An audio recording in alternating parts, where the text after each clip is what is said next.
నేను చెప్పింది ఏం చేశారు? దేని గురించి?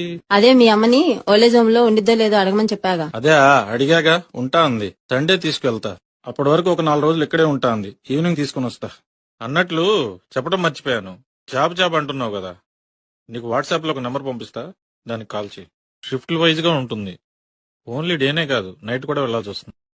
అమ్మ వస్తుంది కదా, మళ్ళీ అది ఇది అని అనుకుంటా. వెళ్ళాక మండే నుండి వెళ్దు గాని, ఓకేనా?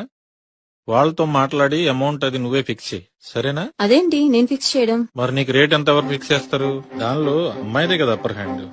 Per hour, per day, per night ఇలా ఉంటుంది. చూసి నువ్వే మాట్లాడుకో, సరేనా? అర్థం కాల, సరిగ్గా చెప్పండి. ప్రాస్టిట్యూషన్. కాల్ చేయకు. నేను నీకు పెట్టింది బ్రోకర్ నెంబర్. మా ఫ్రెండ్ ఒకడు ఉంటే వాడిని అడిగితే ఇచ్చాడు. మనిషివా పశువా? ఇలానే పెంచిందా మీ అమ్మ నిన్ను? పెళ్ళామంటే లెక్కలేదు సరే, కనీసం ఆడదానికి ఇచ్చే విలువ కూడా ఇవ్వా నువ్వు? సిగ్గు లేకుండా ఎలా మాట్లాడుతున్నావు అసలు ఈ మాటలు? దేనికంత వైలెంట్ గా రియాక్ట్ అవుతున్నావు నాకు అర్థం కావట్లేదు. పెళ్ళాం మాట విని తల్లిని రోడ్డు మీద వదిలేసిన అలాంటి కొడుకు పెళ్ళానికి పక్కన వేయడానికి ఆలోచిస్తాడనుకుంటే అది నీ తప్పు. దానికి నేనేం చేయను? నేనేమి ఆ వెళ్ళక ముందు నేనేమి వెళ్ళమంటలేదుగా.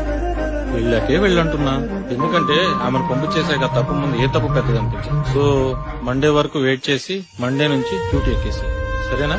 నేనేం ఫీల్ అవను, నా గురించి నువ్వేమన్నా ఆలోచిస్తావని. అమ్మని అనాథాశ్రమంలో వదిలేసేవాడికి పెళ్ళాం వేరే వాడి పక్కలో పడుతుంటే పెద్ద మ్యాటరే కాదు, తీసుకోగలను.